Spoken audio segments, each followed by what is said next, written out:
What's up, YouTube? Slender Revolution X here, coming to you guys with a new segment that I want to start doing. I'm dubbing it Chronicles of the Gladiator Beast. You guys know that I have been playing Gladiator Beast for a while now.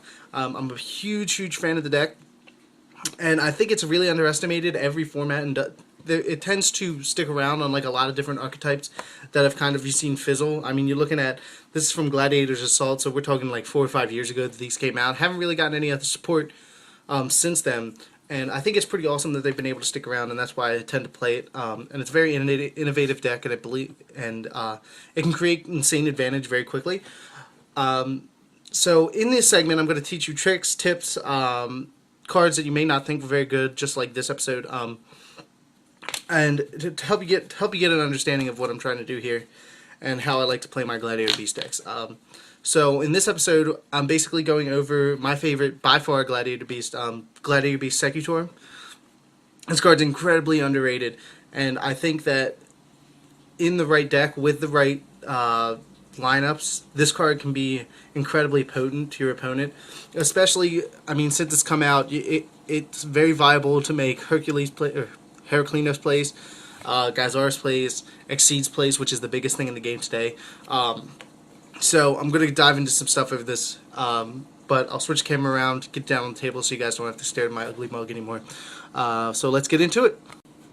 Alright, so here he is, guys. Gladiator Beast Secutor. By far my favorite underdog in this deck. I love running one, and in a couple duel videos I'll show you guys somewhere down the road. I'm sure he'll make a pretty good appearance because I do my best to get him out on the field at any time. But basically, we'll dive into his effect. He's a level 4 wind reptile. This card is special summoned by the effect of a Gladiator Beast monster at the end of any battle phase in which it is attacked, has attacked, or was attacked. Special summon 2 Gladiator Beasts from your deck, except Gladiator Beast Secutor. To me, that effect is amazing. Anything that gives you +2 field presence is freaking awesome, especially in the deck like I'm trying to do, where I tend to try to keep advantage, create advantage, and keep it. And a lot of people underestimate this card and don't use it is because it's got only 400 attack, 300 defense. So you're not going to be getting over a lot of things, and he can't tag himself out. So basically, if you open up with him, it's kind of rough. But like I was saying, I think with the right support, this card can be very formidable against an opponent's monster, especially nowadays. I mean, you look at, in Dragons, there's tokens on the field at all times. And if you can push over a token and gain 2 Gladiator Beasts, I'm talking like maybe 2 Murmillos, and you'd be able to pop a couple monsters, Exceeds plays into level 3s. Like, it's a really good card, in my opinion, in that aspect. So yeah, he's pretty awesome. But like I said, let's address some of the issues here. The fact that he does not tag out. So opening with this card can be incredibly brutal. Like, especially if it's this and no other Gladiator Beasts. And I think like an answer to that is Test Tiger. Just because he's an automatic, you get him back into your deck and you don't have to worry about him. Granted, if you draw him again, like, that's poop, but with the amount of tagging in and out of these decks, it's not really hard, especially if you have like a bestie or something on the field and you can tag into Gazaris or tag into Heraclinos. He's going back into your deck regardless. So, I mean, even if you open with him, you can test Tiger and put him back into your deck and bring something out that's a little more useful turn 1 or 2, you know. But so that addresses that. I think because he doesn't gain an effect or anything without being tagged in, I think running a Test Tiger, well, in my instance, I run 2. 3 is overkill. They clump way too much. Even though you may get this in your hand a couple times, I still don't think it's worth it. So yeah, I think that this allows you to not worry about the fact that he doesn't tag out by himself. So yeah, that covers that. Another thing is his low attack and things. Like, it's pretty impressive what you can do. Like, if you Let's go into an instance. Ophion on the other side of the field. This is in your deck. You have Murmillo. You can, or you tag into Murmillo, pop the Ophion, attack with Murmillo, send Murmillo back into your deck, this guy in defense mode. Okay, so granted, he's a crappy defense, and your opponent's probably thinking that you have something behind him to help. I think monster removal is a great thing with this card to be able to get an open field and push into something or anything. So in my opinion, that's why I'm on 1 Soul Taker. Instant monster removal. I mean, granted, unless you're running into tokens with him, it's hard to get over much of anything. So a clear field is always a good way to get a free attack in. And other things that I run are Forbidden Lance. That's generally good in any Gladiator Beast deck, just because it protects you and keeps field presence, which is another thing I want to try to keep doing in this deck. But it lowers opponents, so you're looking at anything with 1200 attack or less, you can probably get over. I wouldn't definitely generally use it on him. I would probably save Forbidden Lance for down the road further. The third card, another card that I like to keep field presence, is Book of Moon. Flipping things down is really good in any Gladiator Beast deck, attacking any kind of defense monster, even if you don't have enough power to get over it. Like, there's been several times where I've attacked into, like, gotchis or things with big defense just so I can strictly get his effect. So it doesn't matter what you flip down. You could take damage, but I think, you know, granted, you're probably going to take at most 1,600 points of damage. 1,600 points of damage to bring out 2 monsters is incredibly good, especially when they're Glad Beast monsters, so you're looking at a Herc or Gyzaris right off the bat if that's what you need. Or even Shockmaster plays. Like, this card makes Shockmaster really easily if you get its effect off. So you're looking at, and I mean, the life point damage, you're taking, like, what, 16? I mean, defense isn't a big part of the game anymore. So you're taking probably 16 to his 400 attack, and you're probably going to take that 1,600 damage. But in retrospect, like, you may say that's a lot, but I've seen people in, like, Hero Lives version of Gladiator Beast pay half their life points, like, which could be anywhere from 2,000 to 4,000, and you don't see it being much less than that unless it's late game.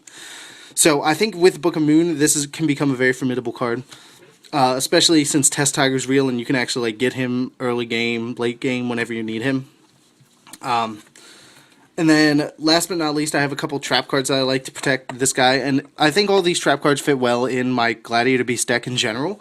But since I'm just focusing on this in this episode on Secutor, and the advantages that he can bring to the game, I think it's right to show a lot of these. I run, I think, 2 of each of these, yeah. First one is Mirror Force. Mass monster removal, in my opinion, is the greatest thing. These are at 2. This and Torrential are at 2, so why not take the greatest advantage of that as you can? And in game, like, that's awesome for protecting him if he's in attack mode or defense mode, like, and then you have that open field to poke for the 400. Like, that's awesome in my opinion. Another thing is Bottomless Trap Hole. Same concept, monster removal from the field to kind of keep him protected for the turn or whatnot. Another thing I really like is, and yeah, I understand it's in every Gladiator Beast deck, and if it's not, you're probably pretty bad. But and that is Gladiator Beast War Chariot, and in my opinion, like, this is an awesome. It still makes this a very viable card because of the fact that it is a Gladiator Beast. So even if you have to play him turn 1, you can sit there with War Chariot, and he's generally protected in the game today. I mean, even look at, like, anything. Like, in Evil Swim games that I've been playing with my buddy, like, he'll go Bahamut or anything, and this is an easy out to that. And last but not least, my favorite card for Gladiator Beast decks, and I don't understand why it's not ran more than it is, and that is Waboku. That's awesome. Like, you can look very defensive by setting Secutor, or not setting Secutor, but setting any Glad Beast, but I mean, in this instance, I'm trying to stick with Secutor. If he's been tagged in and you have him in attack mode, granted, they probably think your back row is something, but it's one of those things where you probably don't want to let him sit on the field, albeit because another Laquari or something could come out the next turn and destroy a monster, and then he get a poke anyway. So a lot of times I've had him getting attacked into as soon as you tag him out, and you being able to flip Waboku during the damage step, so he has technically battled. So at the end of the damage step, there's a +2, and you haven't taken any damage, and that's easy Shockmaster, Heraclinos, or, I mean, lots of things. I mean, if you need to clear their field, you can get Bestie, Murmillo. I mean, there's a lot of things, so that's one of the reasons I love this card. And the biggest one is that he's a huge underdog and can create huge advantage, and that's, like I said, what I'm trying to build. But please let me know your guys' thoughts on this card.